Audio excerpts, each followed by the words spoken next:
Today on a special Rambling About Cars, we're sending you back to the 1980s. If you're into the Radwood culture, 80s, 90s, this is the episode you've been waiting for. And we have an awesome guest that's going to take us back in time as we talk about some cool cars. But first, before we can get to the 80s, we've got to go to the 2023 Honda CR-V and some other Honda news.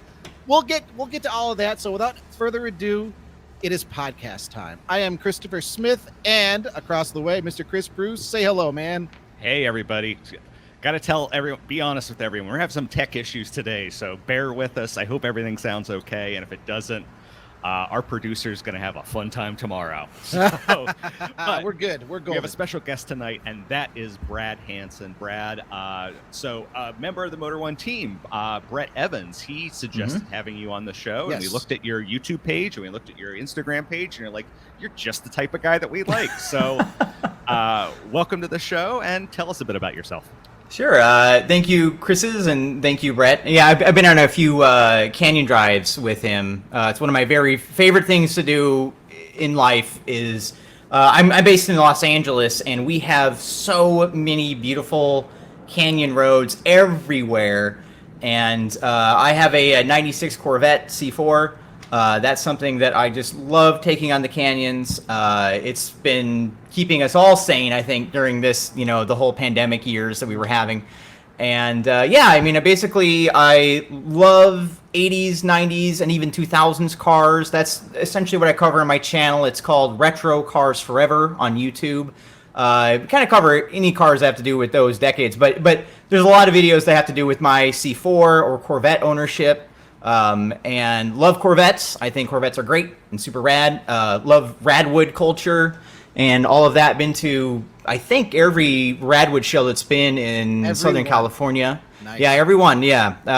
And just love the car culture out here.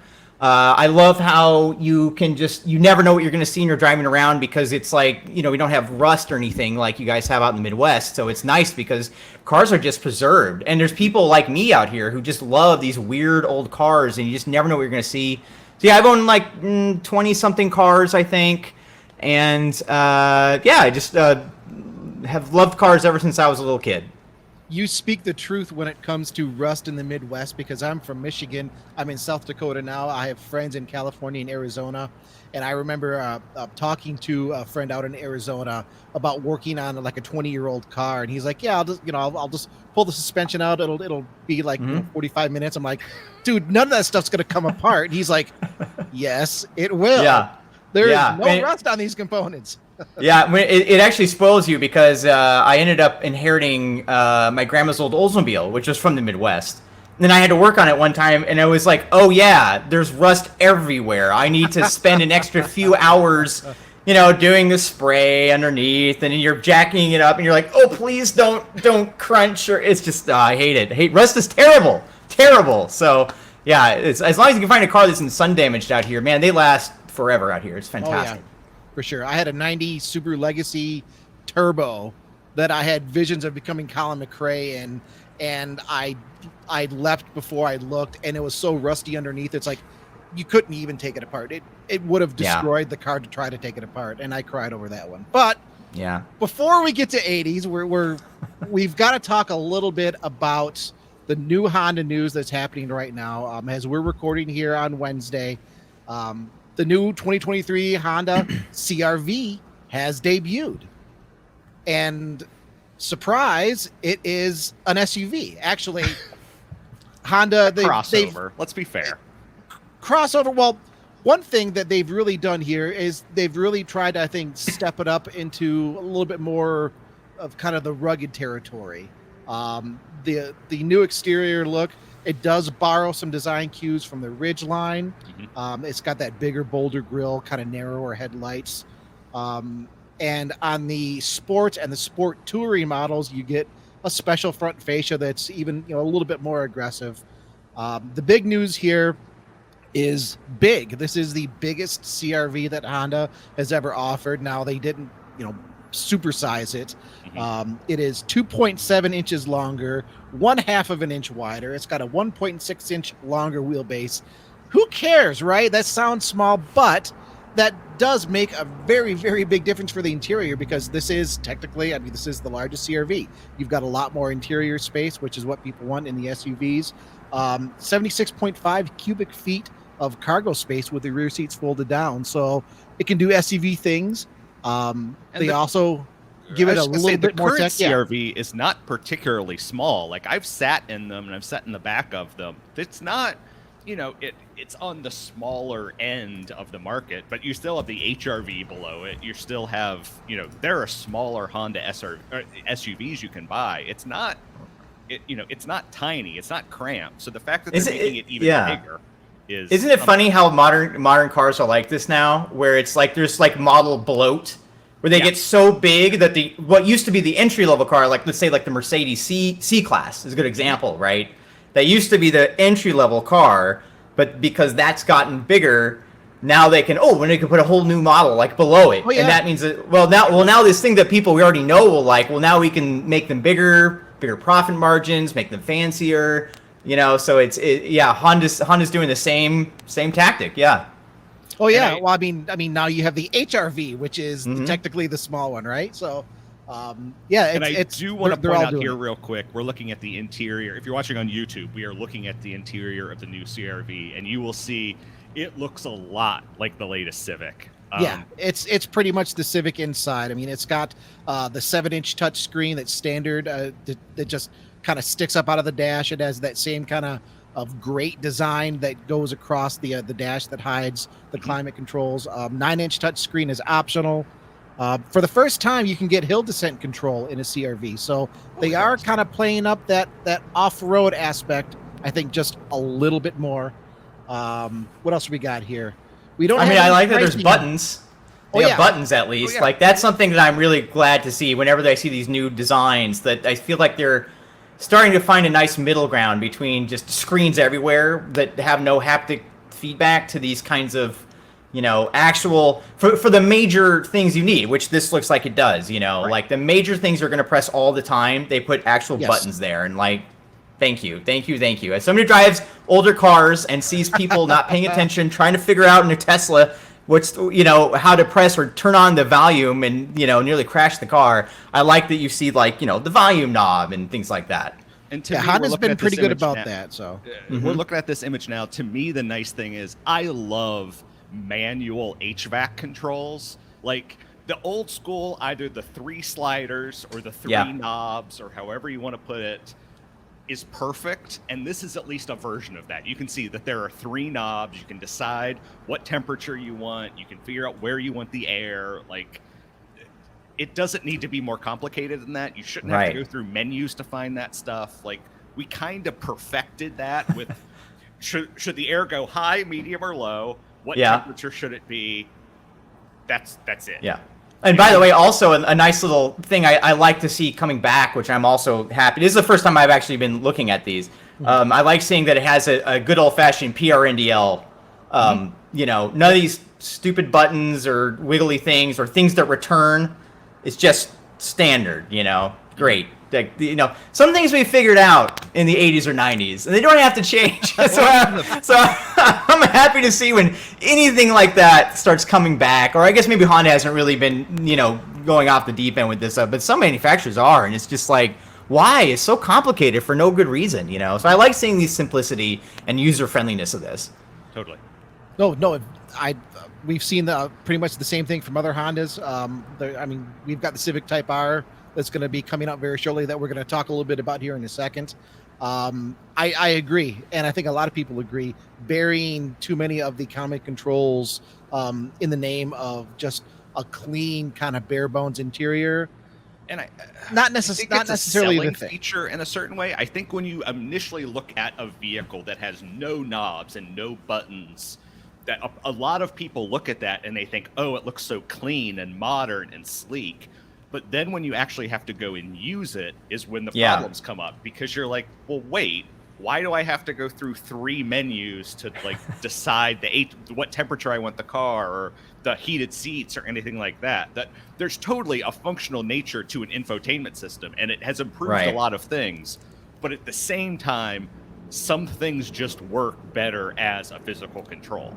Right, and to that point, by the time that you realize that it's not that, it looks cool, but it's not that well designed to every day, you've already bought the car and you've driven off the lot. Exactly. Yeah. So they don't care. Right.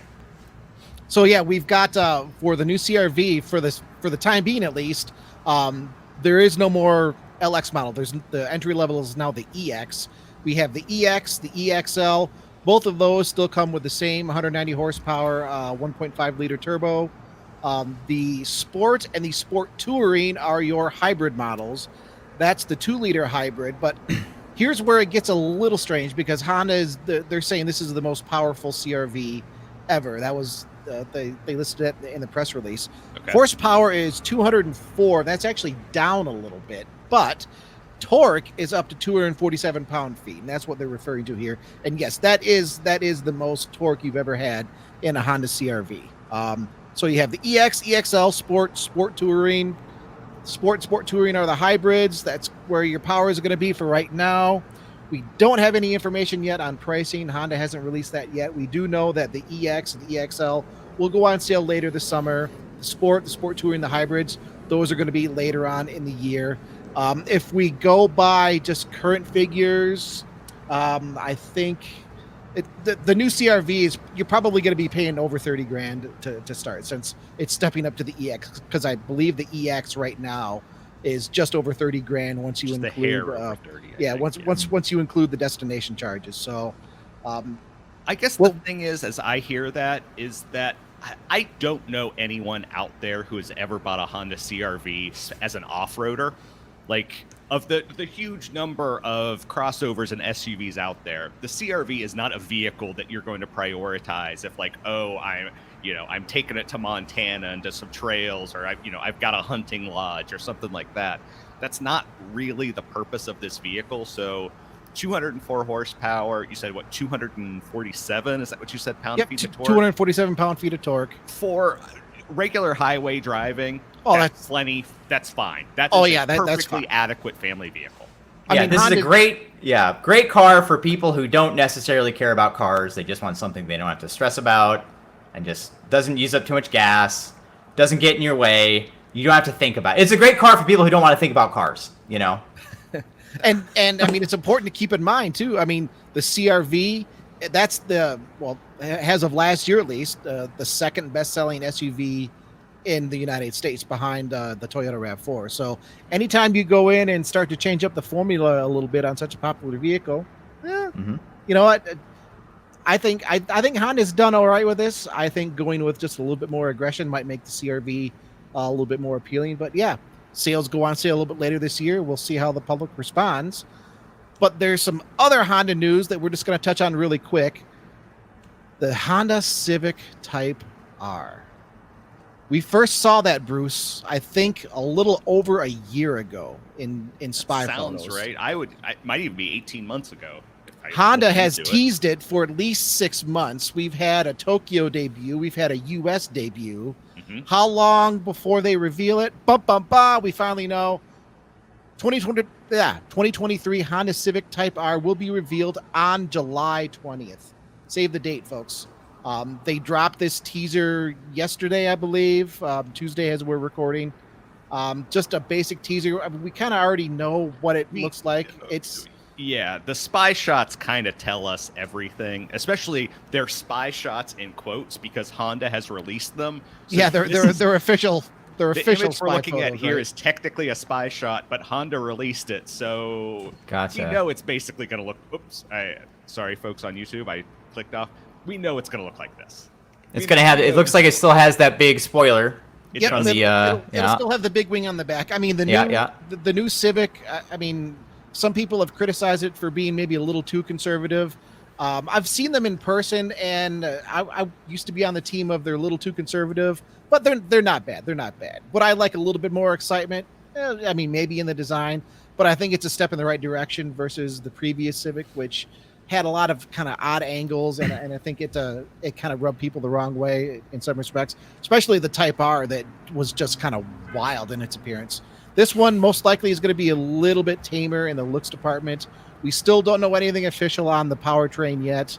Some of the rumors that are saying it could have like 400 horsepower and all-wheel drive. Happen. Well, we know it's not going to be all-wheel drive because Honda already boasted about setting a new front-wheel drive record at Suzuka with the new Type R. So we know it's front-wheel drive. Power probably isn't going to be much more than the outgoing model. Well, we think it's going to be a hair more because they did the Civic Type R limited edition that took a bunch of weight out, and then they left that around Suzuka and set a record, and then they took the new Civic Type R there and set a record. So unless it weighs less, which seems unlikely, they must increase the power in order to get around the track faster. A little bit more power, a little bit more tuning. But hey, you know what, folks? We're going to find out on July 20th, which coincidentally for you history buffs is also when Apollo 11 landed on the moon. I'm not saying that the new Civic Type R is equal to humans taking their first steps on a foreign world, but is there a correlation there? I don't know. I can only think of Dumb and Dumber right now and him walking out of the bar, looking at the newspaper. We landed on the moon. Yes. So well, I'm a history buff, so I know, man. When I saw July 20th, it's like, oh, Honda decided to launch the Civic Type R on the anniversary of the Apollo 11 moon landing. Brandon, my conspiracy theory brain just Smith says likes to watch the opening of The Right Stuff, which is just planes crashing whenever he gets on a commercial flight. Oh, it's a 3-hour movie, which is like perfect for a lot of flights. I mean, I'm not on a lot of flights that are going for longer than 3 hours. If I'm just on a flight for an hour and a half or two, sit down, flip up the iPad, start The Right Stuff. It opens with, all the test pilots that are just, that are crashing, right? And nobody sitting next to me talks to me. Perfect. Or should they? Hot tip. Nobody sitting next. It's like this guy's watching airplanes crashing while he's on an airplane. Yeah. Can I get a different seat? Hello? Somebody? Anybody? So that's our Honda news. We're excited to see the Type R. Like we just said, it's been teased and teased and teased to death. It's had its prototype debuts multiple times, so I'm pretty excited to see what Honda has going on. But I think it's time to move on to the meat of this program, Bruce. I agree. Yeah. So as we kind of broach this topic with Brandon, you are an 80s and 90s car guy. That's your bread and butter. And anyone who's watched this show would know that Smith and I, that's also kind of our bread and butter. So we wanted to talk 80s and 90s cars. Yeah. And you and I kind of discussed things, and we want to talk about the forgotten, the diamonds in the rough, if you will. Everyone knows about the Supra or the Skyline GTR or, what have you. Mustang ZR1 or Mustang Corvette ZR1, stuff like that. ZR-1. That's a big difference between the ZR1 nerds. I know. But, people know about those, but what are some of kind of the forgotten vehicles that are out there? So we're going to take a little bit. We're going to take about 15, 20 minutes or so, and we're going to talk about this stuff. Brad as our guest, or Brandon as our guest. Brad. Yes. I am going to let you go ahead and start. Sure. I was trying to find an Instagram that I could show you guys for the YouTube audience, but I was at, like I said, one of the things that I love about being in LA is that you go to these cars and coffees and you have no idea what you're going to run into. And a car that I saw that just like blew my mind, I totally had forgotten about, was the Dodge Spirit RT. Ooh, you guys remember that? And there was one, and it was so cool. I'll find the photo and I'll send it to you guys. Yeah, drop it in private chat, and I'll share it. Yeah, we'll do. Yeah, and for anyone who doesn't remember, this was one of the It might have been the fastest American sedan at the time, at least in a straight line. It was even faster than the SHO. One of you guys is an SHO fan, right? I have absolutely no knowledge of the Taurus SHO. But yes, really? You are correct. I believe heard of them. I believe it was 1990. The Spirit RT was 0 to 60 in something like 5.5 seconds. Yeah, and I have to say, seeing one in person, it made me want one real bad for some reason. I just love cars that are kind of forgotten and unloved and not really that appreciated. But then nowadays you see them and it looks so weird, and especially that one because it's like here we go. like a grandma car. You know, it looks like a grandma car. Here, I'll put it in the private chat. This is from my Instagram here. You know, and this one was beautiful. Like it was like what I'm talking about. Those perfectly preserved LA cars. That's just look brand new. You know, with the stick shift and stuff like that. I love because everyone knows the SHO, but who remembers the Dodge Spirit RT? They were manual only. I'm one of them. I remember. I've been so tempted to try to source one out because I always loved just kind of the goofy rare sedans. Honestly, the Lotus the Lotus portions of the engine make me a little bit nervous because they're so hard to find parts if you need anything. If I remember correctly, I believe Lotus worked on the head of those cars. They were like, I think 220 some horsepower, something like that. Yeah, all of them were manuals. The one thing I do remember, it was 91 and 92 that they made them, I think, not 90. I can't quite remember, but yeah. I think 92 there was only like a couple hundred or something made. So I remember seeing that stat at one time and thinking, I need to find a 92. I mean, this is like several years ago, like decades ago, right? I mean, I got to think, I haven't been following them for a while. I have to think that they're up in value at least a little bit. Though, I mean, I don't know. No one knows about these cars. Yeah, I mean, look, if you were to find one and put it on like Bring a Trailer or something, you might get some nerds like us who'd be like, oh yeah, I totally remember that. You know, and they would. I mean, look, any car nowadays that's well preserved, that is at least even slightly geared towards an enthusiast audience, you know, there's going to be people who are going to like it. Would a car like this pull 30 grand on Bring a Trailer? Probably not. No. Or, or like these Supras or whatever.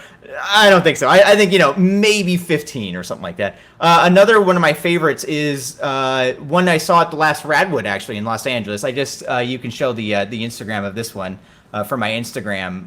But it's a car that I learned to drive, to learn to drive stick in, basically. My mom had one just like this, the Suzuki Sidekick. Oh, yeah, which was the cousin of the Geo Tracker, which I think was more popular, but, they're the same car. You can check out this one that I sent the Instagram link to for the one I saw at Radwood, which was just like the one my mom had, white. They rode terribly. I mean, the stiffest ride I think I've ever seen. But I really miss those small convertible two-seat, the two-door SUVs. They pretty much are all gone. Like nowadays, you can't find any that are convertibles, at least like that. And it's a shame because back in the 90s and even the 80s, I guess you can find a Jeep Wrangler, and I think it's about it now. But there were lots of choices like that, and the Sidekick was one of them. And I just think they look amazing. This one had this really rad stripe on it, which I really thought was extra cool. But, just like these fun, happy, simple, very connected. They're not comfortable. They're not luxurious. But I love that you could remove the top and go cruising along. I have lots of great memories. I love the tire cover. The owners of this car really are like Radwood people. See. Full on, with the neon pink on the tire cover. They did a great job. And those Sidekicks have actually quite an impressive cult following. They do. Do they? Okay, I didn't realize that. They really do. Yeah. Wow. Smith, it is a rough sibling to your least favorite car. Do I need to tell the people what that is? The Sidekick is a relative to the Pontiac Grand Am. No, it is a relative to the Suzuki Jimny, aka in the United States, the Suzuki Samurai. Okay. Hold on here. I need to clear the air before I start getting hate mail. I don't hate the Suzuki Jimny. You do. It's just like no, I don't hate it. It's just like, okay, it's a cute little off-roader. Move on. There are so many other cars to just lose your mind over than the Suzuki Jimny. And it's just like, it's cute. We can't get it in the United States. Move on. I don't want to move on. I want those cars. When we were in Europe, actually, recently, you could see them for sale. And I'm like, gosh, I would in a second buy one of these things. And I know I'm not the only one who would want a small, fun... a small fun car. Now, granted, I'm not as big a fan as the old Samurais, because to me, it's like the old Samurai. It's like, why not just get the Sidekick, which is a little bit bigger, little bit more power, a little bit safer. At least you can have like air conditioning and power steering, and it's a little bit more livable than the Samurai. But if you run a really hardcore simple off-roader, I get the old Samurai's appeal. But for me, I have the extra nostalgic hit for the Sidekick. Also fun names too, by the way. We're talking about this. What happened to all the fun names? Samurai, Sidekick, Tracker. I mean, just those are so much better than the kind of, most of the car names I don't even know what they're supposed to be anymore. I've been preaching about Cadillac for years. Yes, you have. Oh, Cadillac. Yeah, Cadillac. About their switch to alphanumerics. And it's like, Cadillac, you don't need to try to be German. Yeah. Okay, BMW, Mercedes, that's how they established their line. People are familiar with the 3 Series, the 5 Series, the C-Class, the E-Class. They know what those are because they've been established this whole time. What happened to the Cadillac Eldorado? What happened to the DeVille? That became like the SRX and the ELR and all kinds of other just a mess of alphabet soup that people couldn't even keep straight. So now we're getting back to like Lyric and the Celestic and some fantastic names. I'm with you on the whole names. Names, it just brings more personality to the car, right? Yeah, absolutely. More personality to the car. We're looking at the Dodge Spirit on YouTube, which, by the way, RT, yeah. I should have mentioned this in the beginning. You can catch us on YouTube, Motor One Podcast. You can also catch us on Spotify, Apple, Google. Like, follow, subscribe, smash every button you can. Wherever we are, we love you, whether you're watching on YouTube, whether you're listening. You can get the visual experience on YouTube, which for this one, I'll admit I might be kind of nerding out a little bit because I'm a child of the 80s. I grew up through the 80s. I really got more into cars in the 90s. So, yeah, I'm right at home on this one. The Spirit RT. You leading with the Spirit RT. Yeah. Well, what are your guys', what are some of your guys' forgotten favorite cars from the era? Well, real quick, I am going to ask you to do me a favor, Brad. Sure. That is, so I know purely, this is not a slight against anyone. I know from our YouTube analytics, our audience is kind of 30s to even into like the 50s and things like that, generally from just the analytics we have. So in case anyone out there doesn't know what Radwood is or hasn't been to a Radwood or, things like that, could you just tell the people just a quick, Sure, absolutely. I've been a huge supporter of Radwood ever since they were announced. They are a 80s and 90s car show. And I think they have bikes too, motorcycles too. But basically, if a car was made between 1980 and 1999, you can get in the show. That's pretty much it. It can be anything. Just needs to be a vehicle made within that time period. And what's so great about that is that was a whole segment of that was ignored by a lot of car shows. A lot of car shows specifically say, like, if it's like a classic car show. So if your car was made after 1980, you literally can't even go to the car show. And now that people, generally of our generation are starting to, build a little bit of wealth, not as much as maybe some in the past, but at least enough where we can sort of find these cars and enjoy them and bring them to life and spend money, like me on my Corvette, which isn't even that expensive a car, but as a kid I wanted a C4 Corvette and now I can actually kind of afford to have one. So it's because it's a great community. What makes it really fun though is that it's not just about the cars. It's called Radwood because just like Goodwood, which was the English show where people dress up from the era, this is Radwood, so it's radical stuff. So people dress in 80s and 90s clothes. So Smith, like you would, fit right in with what you're wearing there, buddy, with that acid wash. I got the acid wash jean jacket. I got the purple rain t-shirt. Yeah, there we go. Yeah, everyone dresses up like that. They play music. There's usually a DJ. There's usually other fun stuff that's happening. Like there might be like a BMX stunt or a skateboard stunt. Fantastic. Check out their website. They have all sorts of shows. They usually have I want to say 5 or 6 a year in different parts of the country.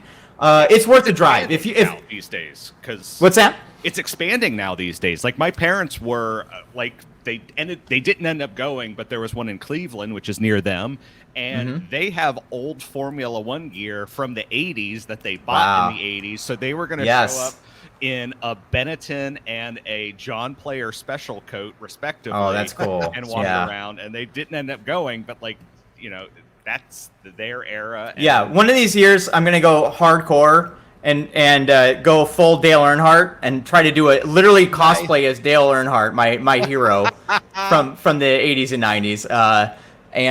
But yeah, everyone gets into it. Everyone just is up, and they play the music, and it's like going back in time. It's so really fun. Is. I think it's a younger audience typically. It's the people there. The average age is a bit younger than your standard doo-wop classic car show, which I love those too. But I love it because it's like that's where you get to see those forgotten cars that we're talking about. Like I love 65 Mustangs, I love 57 Chevys, but I've seen 10 million of them. How many Dodge Spirit RTs have I seen? It's like that, or Suzuki Sidekicks. That one was at Radwood, and that's a great place to go and nerd out and see those kinds of cars. And if you're anywhere near any of these Radwoods, I would highly suggest it's totally worth the drive. If you have to drive to go there a distance, do it. It's so fun. Yeah, like you said, it's not just about the cars. There was an unofficial 80s, 90s car show here locally for me in Rapid City, South Dakota last year. And yeah, it's the music, it's the people. I mean, I just put on some 80s gear just because, I remember all I got to do is wear what I used to wear, right? Yeah. I found it actually kind of amusing. Some of the younger people, even in their teens and 20s, that were like, no, I don't think I remember seeing anybody wearing what you're wearing. But hey, it's a cool interpretation, and it's just a very, very fun experience. And you're right about a lot of traditional car shows. I think that's changing a little bit, just because, you know what, a car from 1980 is like over 40 years old now. So classics. The idea of what a classic car is, even us, I think our minds need to really think about this, right? Because like a Miata is almost a classic car now. You know what I mean? Like when you think about the way that time has progressed, and the generation before us, if you were a boomer and you're thinking about when what you consider a classic car is what we consider a Miata, So it's you're right. I mean, once upon a time, and I think it's still the case for many states. Once a vehicle reaches 25 years of age, it can qualify for like a classic antique status. But as cars have gotten progressively more expensive, we see people are holding on to their used cars longer and longer and longer. When I was growing up, my parents had a 1960. My grandmother bought new. My father bought it from her in 1974. This is before I was even around. And I mean, driving that car around, the car was 30 years old, and it felt like you were in a different time zone. Right. My Mustang now is getting close to 30, and it doesn't feel like a different time zone. Yeah. I mean, it might. On the road. Yeah. Yeah. I mean, like I daily drive my '96 Corvette, and it's totally fine. You can't. Yeah, as quality has improved. You can't, and a lot of people are like this with the Radwood cars. A lot of people's Radwood car is not just a show car; it's their car that they drive every day and enjoy every day. And I think that's so wonderful to celebrate. So that is great. That's a very astute point. A lot of those cars, maybe not being, daily driven, like you said. Mm-hmm. I mean, that's it. This is my 30-year-old minivan that I love, that still works as an awesome minivan, and I'm driving the hell out of it. That's a very astute point. I hadn't considered that before. Brad, you said you've owned something like 20 cars or so. Something like that. I'm dying to know a little bit more about your ownership history here. Sure, I'll see if I can find an Instagram link that shows my 5 favorites of the time. But I've owned a ton of different cars. I think my favorites were, I love the Corvette. The Corvette's just great. It's like my dream car that I get to drive every day, and I just enjoy it. I had an old police car, which was one of my favorites. It was like a 2007 Ford Crown Vic, and it looked the part. It had the black. It was all black with the ram bar in the front and the lights in the Nice. side. I love that. Because I'm a Dale Earnhardt fan, I had a Chevy Monte Carlo Dale Earnhardt edition. It was a 2004, I want to say. Was that that had the supercharged 3800? It did. It did. And I like that car way more than I should have, I think. Everyone hates those cars, but man, I had a ball with it. I thought it was really fun for what it was. That engine at that time, I mean, it kind of goes under the wire. I mean, that was a seriously quick car for the time. Yeah. Right. And nobody really got it. It's like, okay, well, you could also get them in a Buick Regal. You could get them in the Pontiac the Bonneville. Regal, you could get Buick Park Avenue Ultra and the Riviera at the time. Yeah, I mean, those were great cars. I mean, that's the thing. And I think in general, if I look at the cars that I've owned, I like kind of cars that I can rely on and fix myself, that aren't super complicated. Like, I've only owned one German car, and it was a BMW Z3. It was the GoldenEye car. It was like literally the car from GoldenEye. So it's like the simplest BMW you could buy. 4-cylinder, stick shift, 2-door. Very, very simple. I tend to own a couple Toyotas.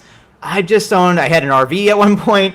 A couple Mustangs. We were talking about Mustangs before we started filming. I owned pretty much the exact same car that you had, Smith. A SN95 Mustang GT. Had here's the license plate for those on YouTube.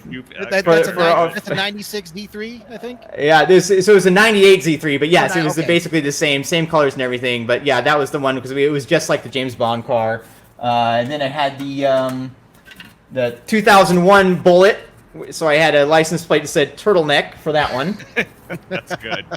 And my first car was a '78 Caprice, so I kind of enjoy big, dumb American cars. Are great. My favorite car I think I've owned, for those on YouTube, you can see, was my 2000 Nissan Maxima SE with the stick. As far as the one car that could do everything really well. That's the one right there. I drove that across country once or twice at least. It was sporty, simple, reliable, cheap. You can't find them nowadays. They're all gone. I've looked. I don't know. Yeah, I think they just had they're driven too much or something. But they were fantastic, fun cars with the stick.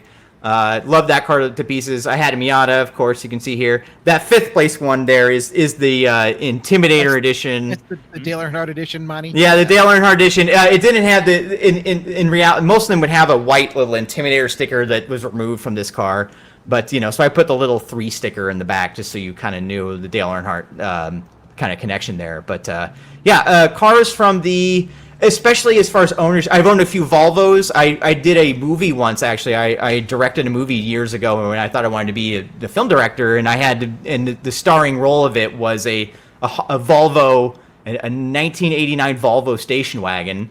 So I've had 2 of those because we need to have that in the stunt car that we could, drive into a pond and not have to worry about it. Or a 740 or 740 GLE. Yeah. I mean, I've had a gamut. I mean, usually every year or two, I'll swap out something with a new car. Currently, the car I have is the Corvette, and then my wife has her 2002 Ford Thunderbird in bright Thunderbird blue with the bright matching interior. She wanted a car. It's like this color of my shirt. It's like I'm familiar. with the color. She really wanted something that was colorful, and I mean, it's a really comfortable car. So it's weird because our current fleet we have two historical nameplate American V8 rear-wheel drive coupes, but their character is so different because the C4 is very like canyon carving, hardcore sports car. And then the Ford Thunderbird it drives like my old '78 Caprice. It just wafts along in comfort. It's just like a soft cruiser, yeah. Yeah, a soft cruiser, exactly. So, I've had plenty of weird cars. Always looking forward for more, and can never drive them all. Like I genuinely, I guess what's important to say is that I'm kind of brand agnostic. I love all cars. I genuinely do. I think that every manufacturer has made several great cars and probably several not so great cars. And that's fine. But the ones I really like are the ones that are like I can drive them every day and enjoy them every single day, and they're not too painful to own, and they don't break down that often. I gotta say, back when I was back in my Taurus show days, and you own a Taurus show now. I just bought another one for a project. But I mean, like back in my daily driver show days when I was in clubs and stuff, that freaking Maxima was just like the bane of my existence because those were just about as fast, if not equally fast. Like, well, if you were in an automatic V6 show versus a manual Max, the Max is, provided the drivers are good, the Max is going to win. That thing was quick. I mean, those were stout cars. 5-speed. I remember going to the drag strip and racing a guy with a 99 Maxima, and I mean, we were just. I was in an 89 show, and we were just door to door the entire way. And I had some mods. I mean, just some minor bolt-ons on mine, and his was stock. And I'm like, how is this happening? I had no idea the Maxes were that fast. And in fact, I eventually, just a few years ago, bought an Infiniti i35, a 2004 Infiniti i35, which it was basically the Max with HIDs, right? Yeah. And that was, I mean, that was a fast damn car. I hadn't realized how quick those were with that 3.5 liter. Now, the yours in 2000, was that the 3.5 or was that? That was a 3.0. I think it's like 220 horsepower, something like that. And then they went to 3.5, which I think had like 250 or something like that. And then they went to the 6-speed. So mine was the 5-speed. But I think for anyone who's ever driven one of these cars with these great, amazing, I think they're called the VQ engines. Mm-hmm. They're great. They're pretty good if you have an automatic. But if you've never driven one with the stick, it is like a whole new car. Like, and I'm not one of those guys who's going to be like, you got to drive stick all the time forever for every car. Like my wife's Thunderbird. It does not need a manual. It is fine. It's a cruiser. Automatic, it's torquey, it's fine. But there are some cars like the Maxima that I had where the character is totally changed if you have the stick. And like, especially a car like that where it's high revving and it wants to just rev, it is so much more fun with the stick. Oh, another car I had a 91 Escort GT. I'll see if I can find a photo of that one. That was so rad. I wish I had that for Radwood. That would have been really fun. What color was it? Because I also owned a 91 Escort GT at one point. No kidding. I wonder if it was the same one. Mine was white. White with little red pinstripes. Let's see if I can find a little photo of it. Same because the one I had was so rusty. I had to put some.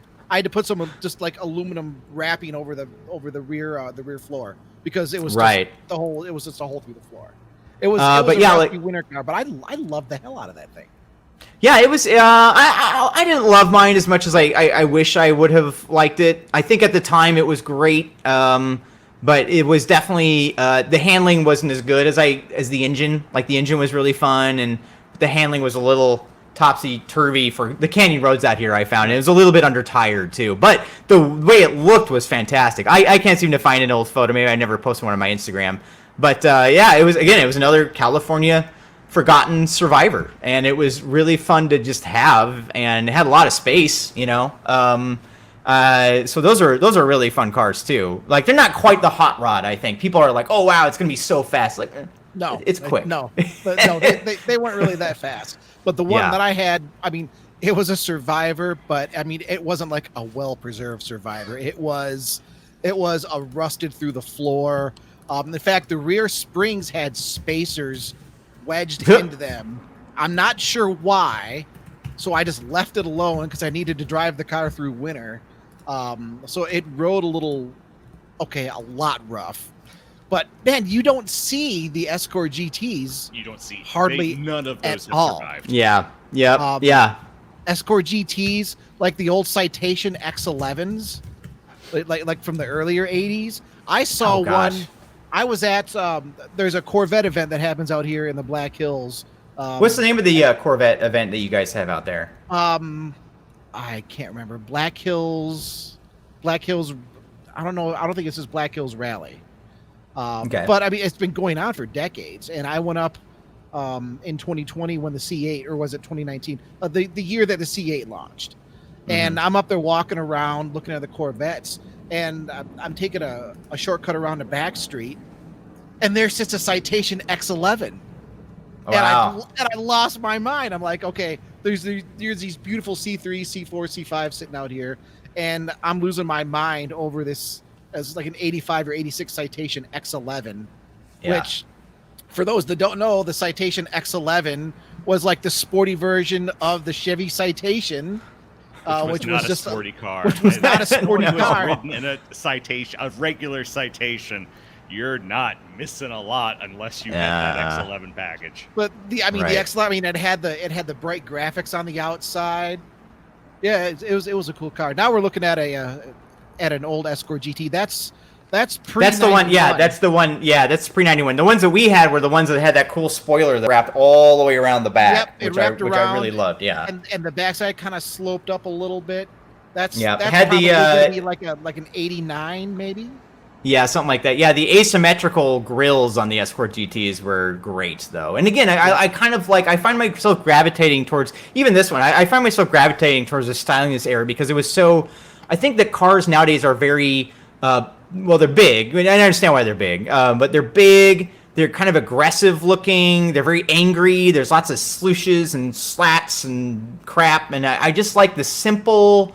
Yes, that's exactly like the one I had right there. That's exactly like the one I had. And there's something to be said for these kinds of fun, happy, positive, you see it and you feel good. I don't look at a modern Honda CR-V and feel great. I just, there's a car. It's fine, But especially even trucks. Even think about what a Ford F-150 of this era looks like compared to now. Nowadays, it's this huge brick wall of an angry truck, and I'm a truck, and I'm big, I'm angry coming through. And, I like how cars, I don't know what it was about the time period, but also bright colors, which actually are coming back. I'm glad to see that bright colors are coming back. But for the longest time, man, you had white, gray, white, silver, black, Now, granted, we're looking at a picture on YouTube of a white Escort GT, but, you could get these in purple and teal and, all sorts of fun colors. And that was... Yep. Yeah, and that was the time period, and now it's so hard to find cars in fun colors anymore. And there was just something very positive about that. Yeah. Do you remember? I don't know what shade of blue it was. Maybe it was just called teal, but back through the early mid '90s, you could get like a Ford F-150, just single cab with a flare side, in that beautiful shade of teal. I remember a lot of Rangers in that color. Man. Ranger Splash is on my bucket list. Remember the Ranger Splash? That's another one that I would just die to own. It's like the Escort GT, all gone. You can't find them in clean condition anymore. But a Ranger Splash and purple or something really rad, something that was fun. And the older Rangers have a pretty strong following too. You won't necessarily find one of those as cheap as you'll find an Escort. Yeah, that's true. That's been kind of surprising to me over the years. Right. Yeah. So Brad, let me ask a question. Where did your love of cars come from? From pretty much literally when I say I was a car enthusiast since birth, that's pretty much how it was. I grew up watching the Herbie movies, Herbie the Love Bug movies. Okay. Love those. Then growing up with Hot Wheels and Matchbox cars and what are the little ones? It's escaping me. The micro machines, And apparently, I've been told that I had some family members that were into cars that I think kind of gave me the bug. So with all that, I almost didn't have a choice. It was just this is what I'm into. And I'm happy for it because car culture has led me to meet so many amazing people and so many fun, positive experiences, and it's just been a joy. So I try not to let car ownership kind of take over my life. I'm not one of those guys that has dozens of cars out rotting in the yard. I just have a couple, and I really enjoy them, and I really love having cars that are as preserved. I like time machine cars where it's you hop in, and it's you just bought it from the dealership 20 or 30 or 40 years ago. Those are the ones that I personally make me the most excited. If I see one, and most of the cars I've owned are like that. My Corvette I have right now only has 32,000 miles when I bought it or something. Whoa. It was, older gentleman's car, and he was just getting, he was just getting too old to be able to get in and out of it comfortably, and he just wanted to pass on to the next generation, and I'm more than happy to be the caretaker of that. Yeah, Micro Machines. Oh my gosh, I literally remember having every single one of these. I love those. I never. It's kind of sad, by the way. Yeah. No, I was just saying I never had Micro Machines, But I've had this weird kind of fascination of going back a little bit older to try to find some of the old stompers. Do you remember stompers? I don't remember. They were more like early mid '80s, and I was really, really young at that point. But I remember stompers because they were they were the big trucks, with the big wheels. Yeah, they had like big foam wheels on them. I think they took like a single AA battery. I mean, by today's standards, it's like, well, what do? Well, you turn it on and you watch it go across the floor. Well, how do you control it? Well, you don't. It just goes until it falls off the table, you know? Right. I look those up on eBay, and it's like, holy crap. I'm not the only one thinking about those, because you could pay like $100 for a decent one that's not even on the card yet. So, yeah. I will say they don't make micro machines like they used to, because like this photo we're seeing on YouTube here, you can identify the models of like cars. Like I can see the one on the bottom there is like a Mustang SVO, and you got a Lamborghini Countach and all those things. The new ones, so they brought back micro machines recently. Like there is this kind of wave now in general of like bringing things from the 80s and 90s back in movies like Top Gun or fashion, all these Stranger Things. It's kind of cool because it is a celebration of bringing back these things that people from our generation really identify with. But I was upset with micro machines. I was so excited when they announced they're bringing them back. But nowadays the cars are just generic. They're not based on specific car models anymore. You just have a generic bus, a generic, and I thought like, because to me the fun part as a kid having it was like, I have a Corvette, I have a Mustang, I have a Volvo, and you could identify what they were, and they kind of they didn't quite bring that back the way I was hoping they would. So here's the one that I have that I was a weird toy collector. It probably has something to do with my anxiety these days, but I was a weird toy collector kid, and they did a Volkswagen set. Here, hold on one second. Damn you. Sorry. I'm trying to... Micro machines we're talking about? Yeah. So they did an all Volkswagen micro machines, and I have this one where you have you have the Golf, or a cabriolet, you have a carbon Ghia, you've got the bus, you've got Concept One, the Concept, a Beetle, and then the classic Beetle. Yeah. This must have been near the end of the line, actually, because I feel like they got phased out, because this would have been like late 90s, and I feel like somewhere around there they stopped making them, but they weren't as like impressive. But I loved how they would be in a little box like that, in like a neat little row. Yeah. Nothing could compare to the excitement of taking that home and opening the box and unscrewing the little plastic tabs and freeing them from their package. That was like the best. It was so great. Life was simple back then.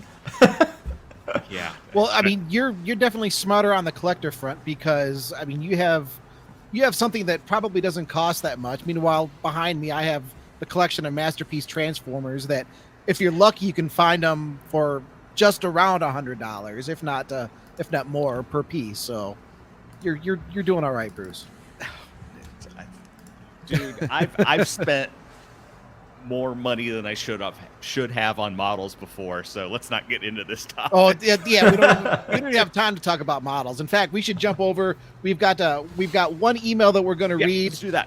Sure. We're going to do some other comments here next week. We appreciate all of your comments. Of course, go to Motor One Podcast on YouTube, where you can comment on our podcast. You can also comment every Friday on the article that goes up at Motor One that gives you an overview on the podcast. Of course, you can always email us, podcast@motorone.com. And that's where we dive to this week. We received a great email from Lee. We're going to read through this here pretty quick. Dear Ramblers, I've been enjoying the podcast for the last several months. Well, thank you. Keep up the good rambling. We're doing our best. The stories from different guests, as well as the ones you all bring, are always the best. And I'm hoping that you're just loving the hell out of this episode, because we certainly are. This is a good one. The recent story about 2,000 plus miles in a 95 Mustang, that would be me, brought up to mind a couple of things that I thought I would ramble about. I own a 93 Roadmaster wagon. Well done. I owned a 94 Roadmaster wagon for a little while. When did they get the LT1? Remind me. The LT1 came about in 94. 94, okay. 94 to 96, every Caprice, every Roadmaster, had the LT1. Right, gotcha. Okay. So 93, this is going to be the last year. So it's still a 5.7 liter, but it'll be the earlier 350. With throttle body injection, not fast, but with the reliability of an anvil, to quote an online reference I can't find.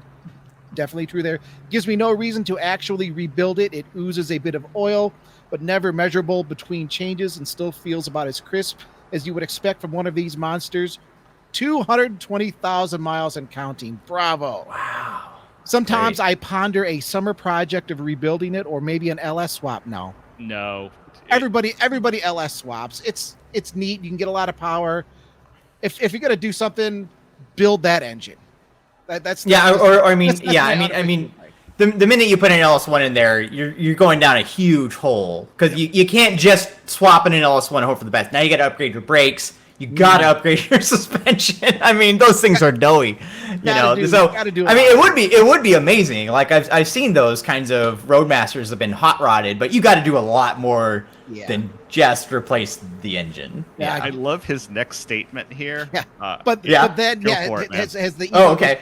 But then I know it will take 3 years and not 3 months, and I just don't have the stomach for it. Yeah, that's the car guy life right there. Or the time. Or the space. So instead I make upgrades and fixes like electric fans and armrest rebuilding. I love the armrest rebuilds. Like that's how important. Much this guy's driving this thing. Like he loves it. He has used the armrest so much. Like, got to rebuild this armrest. Got to rebuild the armrest. Let me jump ahead. This is sort of the crux of the email, because there is a question here that we can all discuss.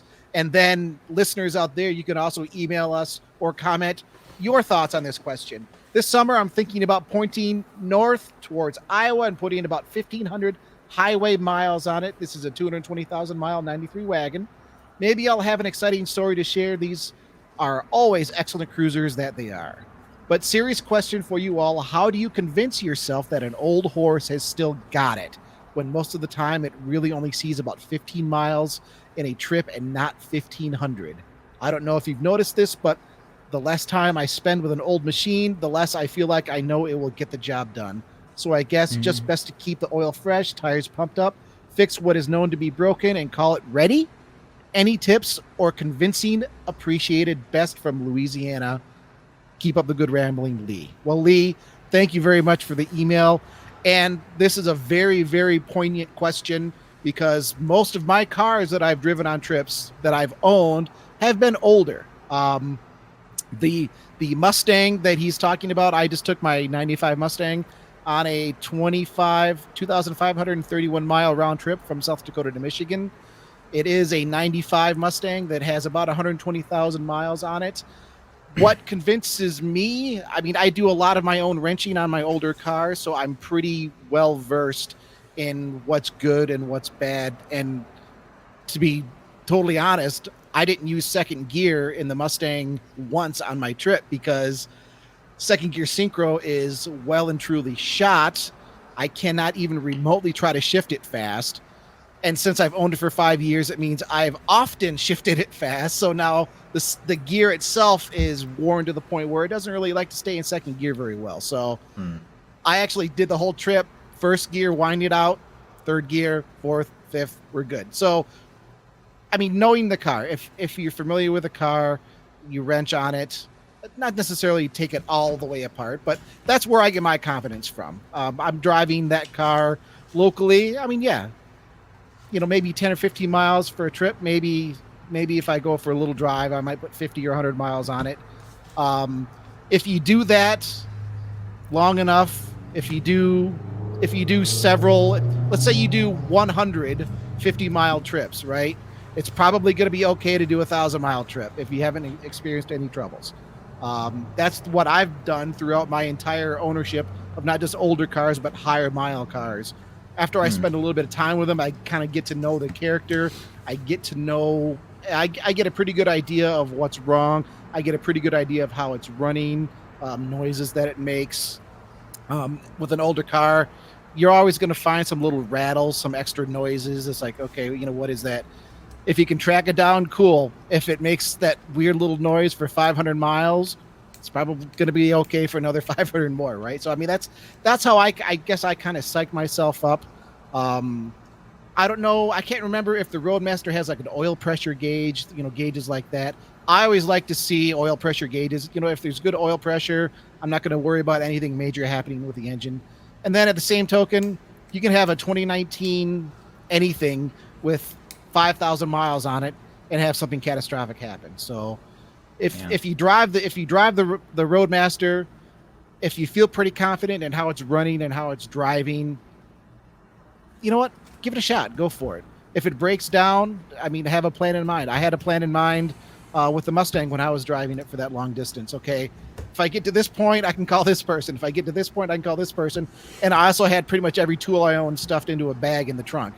That's the key. Take every tool that you own. That way, nothing will break. But Brad, I'm sure you've done some trips on older vehicles. I would love to hear your take on this one. Sure. I think I'm like you. I've never owned a new car in my life. I've only owned car. I think the newest car to this day I've owned was that 2007 Police Interceptor that I used to have. Every other car I've had is older than that by in some cases a lot older. To me, number one thing I would say is get something like AAA, like something where if you have to tow, especially in the middle of nowhere, like you are covered. Like I have AAA, whatever the next step up is, because I think like the basic one you only get like 10 miles free. Yep. You want to get like 50 miles free, 70, 100 miles. Yeah, that saved my butt so many times where old car's broken down. It's got to be towed, and it's something that I can't fix on the side of the road, and I need to get a tow. And having AAA whatever plus or whatever, which is maybe $80, $100 a year, has saved me like $700 for towing.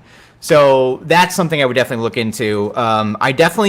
Something that I would really consider though is, see, the Buick Roadmaster is somewhere in between for me, because I would really consider how easy is it going to be for you to find parts for this thing in the middle of nowhere. Like let's say you break down in the middle of nowhere and you need to get new parts, to replace it with. How hard is it going to be? Now your Mustang is great because any AutoZone in the world is going to have almost all those parts like sitting on the shelf, right?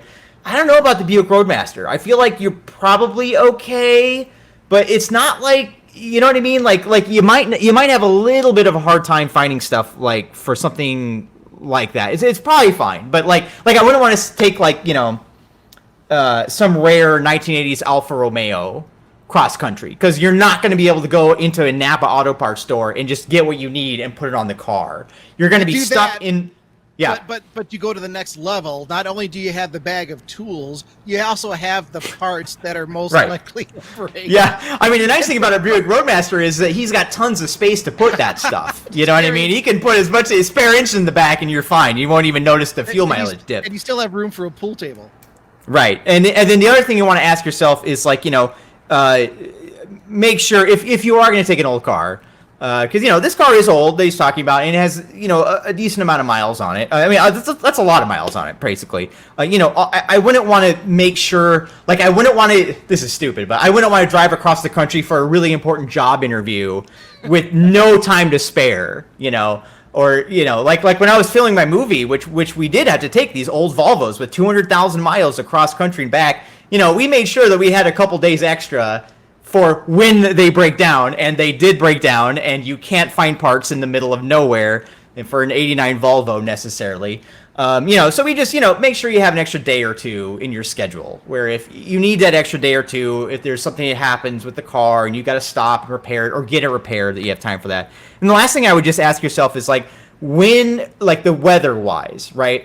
Because if you're going to take an old car a great distance, if it's in the dead heat of summer or the dead cold of winter, it might not be a great idea, because really old cars with high miles are all sorts of weird stuff will happen when you're driving in like 110 degree heat or like negative 10 degree heat. You know what I mean? But otherwise they're going to be fine. I just sent an Instagram post to what happened last time we took a road trip, and even our really reliable 2002 Ford Thunderbird, we drove it from Los Angeles to Las Vegas. And we were in the middle of nowhere in the desert kind of area in between. It was like 115 degrees or something like that. And it was enough to seize the AC compressor, which has never had a problem before, And then that, of course, ate the belt. And so, we had to stop and we had to get it towed. towed probably like 100 miles. Thankfully, we had AAA. Wasn't a big deal. Was able to get it towed somewhere and get a new AC compressor and a couple other parts put on for us to, be able to get home. But, that stuff can happen, but it was fine because, we were on our way home. We didn't have anything really important that we had to deal with. We were able to stay in a hotel and get it towed and all those things. So, yeah, I think the general thing is just like thinking ahead, risk management as far as, what time of the year are you going? Do you have AAA? Do you have a backup plan? Do you have at least simple tools that you could, if it's something simple that you can work on? I've driven back and forth I'm from Iowa, so I've driven from Iowa to LA and back probably something like eight or 9 times, and those would be the things that my advice to you as far as that would go. In general, though, I think he should do it. I think Lee, you will have a great time. Be prepared in case something happens. And, the nice thing is your car is designed to do a road trip. Yes. That is where that car is going to shine, and you're going to enjoy it the most. Yes. so I would say, yes. Yeah. Right. If he had like a 1980s Alfa Romeo little something or other, maybe it won't be as enjoyable. But you got a Buick Roadmaster, you can stretch out and enjoy the ride. And yeah, I think you should do it with just proper preparation. And Bruce, you got anything to add? Lee, what these two guys said is absolutely right, and they're way smarter than me. The only thing I'm going to throw out there is that go check out a YouTube channel like Vice Grip Garage or some of the other people that put cars on the road that shouldn't be on the road and take them insane distances. That the internal combustion engine is a kind of a beautiful thing in terms of just how it works and how it can continue to work. And that, maybe Brad, like you mentioned, the AC compressor goes out. You don't have AC in Nevada. That's really, really crappy. But the engine is still there, and it's still going to move you along the road. Well, that's what we tried to do. But the problem is that the main drive belt that runs all the accessories shares that, at least on the 2002 Thunderbird. So once the AC, it almost didn't matter. We just needed something for it to spin the belt to run the accessories on. Yep. And we did try to keep on going without AC, but then eventually that seized the whole thing, and that's why we had that problem. Well, you ruined my damn point. I'm so sorry. I don't know. Now, to be fair, a 93 Roadmaster might be different. It might be one of those old school systems where the AC is its own little separate belt, and you just go snip, and who cares, It might be old enough. I can't remember how those were set up, but you might be fine. But Lee, what I would say is, have a little bit of extra oil, have a little bit of extra coolant, have, the stuff, have a tire pressure gauge with you, stuff like that. Take a tow strap. It's an adventure. Brad, his car broke down on the side of the road. Smith, I know your cars have broken down. I have had cars that have broken down. We're all still alive. It's, it might be a pain in the ass at the time, but it's probably not going to kill you. So, take the adventure. It's worth it. Yeah. I mean, if you feel like it's running good, it's driving good, it's not giving you any signs that anything weird is about to happen, let it roll, man. Yeah. Just let it roll and enjoy the drive. It's going to be a good story at the end, regardless. Whether it's you driving across the country or you driving across the country and breaking down, it's a good story either way. So and it's a story that we want to hear. So email it to podcast@motor1.com. Everybody, tell us your road trip stories. Podcast@motor1.com. I'm going to say it again. Podcast@motor1.com. Send us email. We like to read it. We'll read it on the air. We might talk about it at length. And speaking of length, we're getting towards the end, but we still have to do a quick little 1980s cheap car challenge. Now, that's right. Brad, you and I were conversing on Instagram, and you apparently have watched some of our episodes and saw our cheap car challenges. So you and I was like, I got to be part of this, guys. I love that part of the show. Yeah. Cool. So the rules for this one is it must be a car from the 1980s. Price is sub $10,000, and it must be within a reasonable distance of you. And we only put in that rule because of Smith, because he finds car. He's in South Dakota. The only thing I can find are trucks, or like the occasional Subaru, because Subarus are a thing out here. Exactly. So those are the rules, and so let's go with it.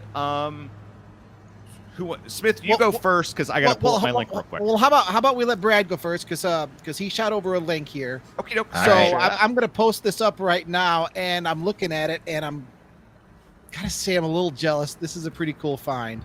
This is the kind of stuff you can find in Southern California, and honestly, this is amazing, and we might have to just run out and buy it after looking at this. Thank you, everybody. Tell us what we're looking at here. Okay, so what we're looking at is a 1988 Cadillac DeVille. It has DeVille Coupe. It is 85,000 miles. It is a gorgeous blue with a gold trim package, factory white vinyl. What do you call it? White vinyl roof. Roof? Yeah, but the inside is what really sets this one apart. This was a pretty rare factory option where the seats are two-tone white on dark blue, and this car is kind of like the Roadmaster we're talking about. I just want to hop in this thing and go for miles in comfort. This thing looks so great. I generally kind of, this is a great example of like, I don't need to be. Is clean. Isn't it clean? This thing looks amazing. It's the 4.5 liter V8, which I think was one of the more reliable engines that Cadillac had at the time. Dead simple car. Yeah, it might have some fancy electronics that, for all we know, might not work. But this thing is just like super, super nice, and I want to inquire about it because it is just beautiful. It's $7,500, and I mean, you think of a Cadillac DeVille. If you're not watching on YouTube, this isn't a big car. I mean, it's not. No, this is the front drive. It's not a tiny car, but I mean, this isn't like a big. I'm going to take up the entire 2 lanes on this 4-lane road Cadillac. It's a fairly small car. I love the hood ornament. Isn't that great? The gold, the gold trim hood ornament. Gold trim Cadillac hood ornament. Yep, this is total grandpa car, and I love grandpa cars. I have to say, like, I don't think there's anything wrong with having a car that you can just cruise along in. Not every car has to be a sports car.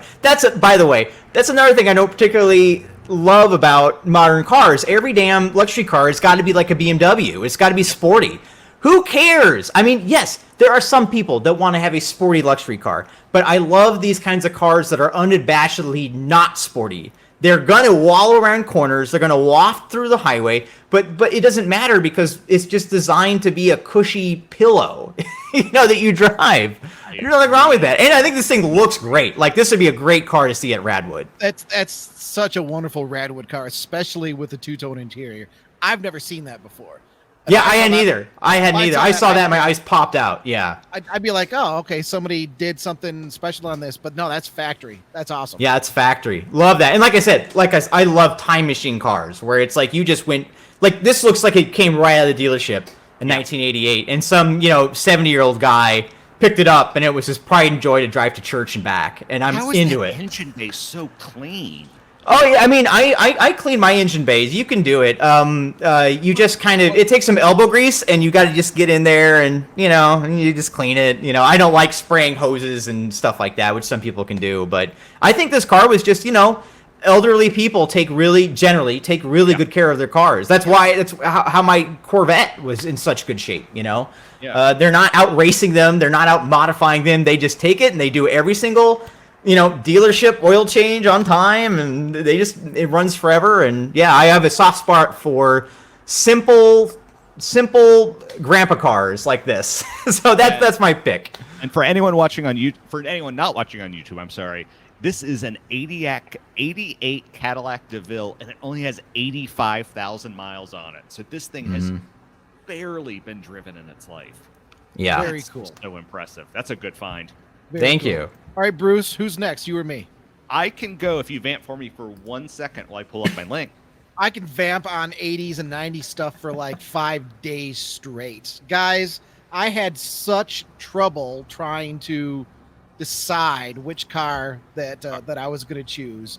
Okay, bud, I'm ready to go, and I'm about. Are you ready to go? I haven't finished vamping yet. No, okay, let's see what you got, Bruce, because I'm going to have to give like an honorable mention and then my pick. There's no way I can. I also have an honorable mention. So yeah, this one's going to hurt your feelings so bad because I came so much under the price point, and it's a car you want so bad. I found a 300 or a Thunderbird.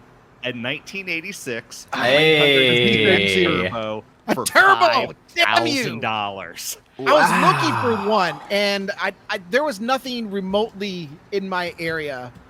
But then again, but this is on. See, you're on Facebook Marketplace, though, aren't you? I didn't check. Yes. I didn't think to check Facebook Marketplace. Well, that's your loss. The only downside is that it's an automatic. But that's I was searching manual only for that car. See, I don't know. I've driven these, and they're not that sporty. To me, they are more like GT touring cars. So to me, the automatic doesn't kill it. Yeah, and the digital dashboard's great. Actually, I've seen a couple of these. In fact, there was one. There's one at Radwood. I did a video where I just literally went to everyone I knew and Radwood, and I did a bunch of pop-up headlights. I'll send you the link, and you can hear the digital dashboard in action. It talks to you, which is amazing, and loved hearing these things. And this is like really wow. That's how much is this one? $5,000. For $5,000?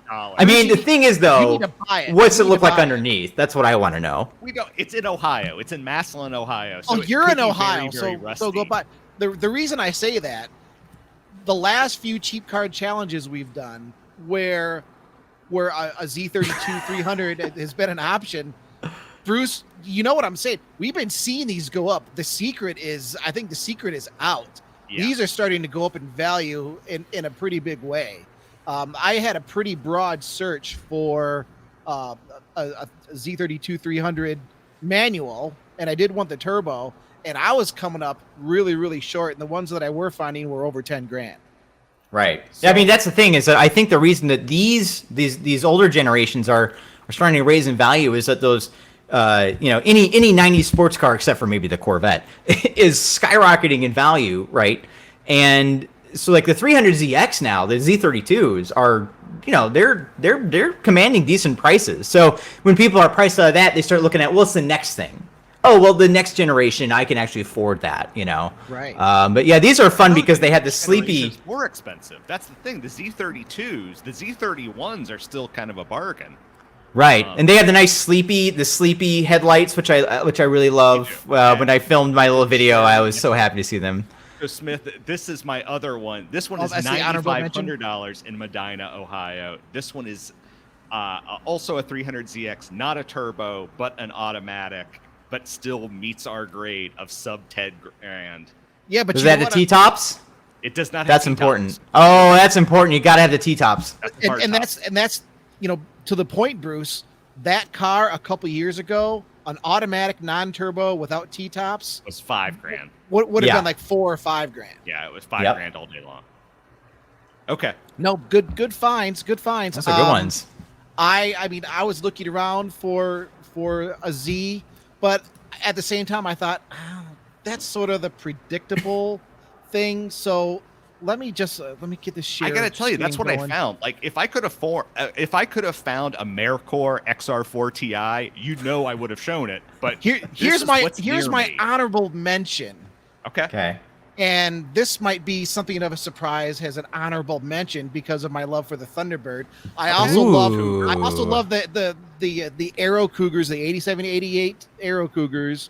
This is a really nice looking 1988 Mercury Cougar XR7. That's the top of the line. They're pretty tough to find. They are 5-liter V8s. This one is. Wow. It looks like it's just in great shape. Show me some more pictures. Decent yeah. Let's see the photos. But this is my honorable mention, so I can't spend too much time. Wow, this is fantastic. I love this one. And it looks like it's in great shape all around. Wow. The XR7 was sporty. The interior looked really clean. The interior looks great. Oh, it's got the sunroof. Oh, man. The Thunderbird, you could get the turbo coupe with a 5-speed, and I really like that car as well. If I could find it, I'd rather go with a 4i Cougar from earlier on, because I think, if I remember correctly, the earlier XR7s were available with the turbo and the 5-speed. But still, this is a Fox body underneath, so it's easy to work on. You can bolt on your Mustang mods. Yeah, 94,000. It looks like it's 95,000 on the picture, but yeah, it looks like it says 95,000 on the odometer. They had a typo. They kind of slipped a bit. That's okay. Even with 94,000, that's a great survivor. But now, Bruce, right, I'm going to make you jealous now with my actual choice. It is a 1988 Saab 900 turbo convertible. It better not be a 5-speed. It is It is the manual. Wonderful car, rust free. It's a little far away for me. It's over in the Pacific Northwest. I could get there in a day driver. I'm going to stretch. I would stay up 24 hours to get this car because I love this era 900 turbo convertible. It's such a great looking car. There isn't much information on it. There's just 2 photos. That makes me a little nervous. Yeah, it should. Rust-free, records of all services back to 72,000 miles. Wow, so it's going to have like a book. It's like the Volvos I bought. It was going to, they came with like a book of service records. Yeah. Say 187,000 miles in the listing. So, I mean, it does have some use. Newer tires and studless snow tires on stock rims. So, okay. Is it in the Pacific, or not in the Pacific North? You said it was in Montana, right? Columbia. Or Oregon. Okay, yeah. So you would love that. Everything works except the dash lights. Oh, hey, that's fine. Leather interior is weathered by the sun a bit. Some dash trim is coming unglued, but still serviceable. Call please if interested. La la la. I mean, yeah, a Saab 900 turbo convertible with a manual transmission for $4,000. Yeah. I mean, that's way under the budget too. Totally. Yeah. Which that's the thing. It's like, okay, what else do we have going on? But well, I mean, it's a Saab. It's a Saab from 1988 with 187,000 miles. The very best example will have issues. Like you wouldn't want to I wouldn't want to drive this across the country, frankly. Like this would be one where I'd be, don't know about that. Finding parts gonna be tricky, But for a car that you have that you use for more local trips, this would be a blast, man. This would be so fun. It's so wood, and I've always had a passion for those cars. Same. Well, Bruce, didn't you have a Saab for a while? My very first car was an '86 Saab 900. Yes, it was. Oh, so this hits your nostalgia bone, nostalgia funny bone. Yeah, this is me like in high school. It hits hard. Yeah, hard. I can see that. You came at me with the Nissan. I'm coming at you with the Saab. Yep. No, that's I understand. And folks, we're coming at you at the end of the podcast here. Email us podcast@motor1.com. Like, follow, subscribe on all the mediums that we're on: Spotify, Apple, Google, wherever you hear us. If there's the ability to follow, do it. YouTube, Motor One Podcast. We're growing slowly but steadily. And Brad, it's been a pleasure having you here. Tell all the folks where they can find you online. Sure. Thank you so much for having me, guys. It's been a blast. You can find me, my YouTube channel is called Retro Cars Forever. And you can follow me on my Instagram, which is at Brad Hansen Media. It's Hansen with an E. And we'll have all of these links to when the video posts up, and we'll also have the links plugged into our articles. Bruce, is there anything that we're missing here aside from just saying, you know what, I could probably do this for another 3 hours, but that's... I found some other cars that there's one I'm going to show you after we sign off because I'm not sure if I'm allowed to share it or not. Okay. So I hope that piques your interest for you guys. But it's been a fun one. Next week, we have a tentative guest who we were talking about cross-country trips. He just did a cross-country trip. We need to make sure his timing is available, but it'll be a fun one if we can get him on. So. And he did a cross-country trip on a motorcycle. Yes. With a sidecar. Yes. Wow. Okay. So hopefully we can make time available, and his time is available that we can make it work. So that'll be a fun one. Brad, thank you so much for joining us. You are welcome back anytime because, as you can tell, we love talking about this era of cars. It's literally, it's when we grew up. It's kind of like having... someone talk about 50s or 60s cars if they were born in the 50s or 60s. Like it's what we're into, it's what we like, and it's just, it's odd though that the appreciation for those vehicles hasn't quite happened as quickly.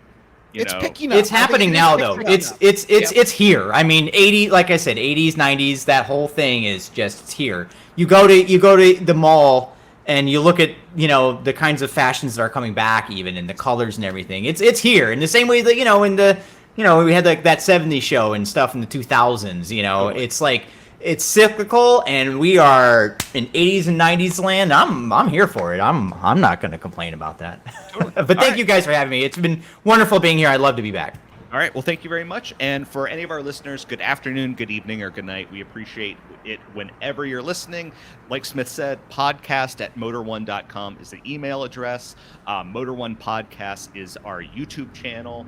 Like, subscribe, follow, whatever it is that you want to do there. We appreciate all of that. We especially love comments because we like reacting to them. So do whatever that is. And with that, I will say bye-bye.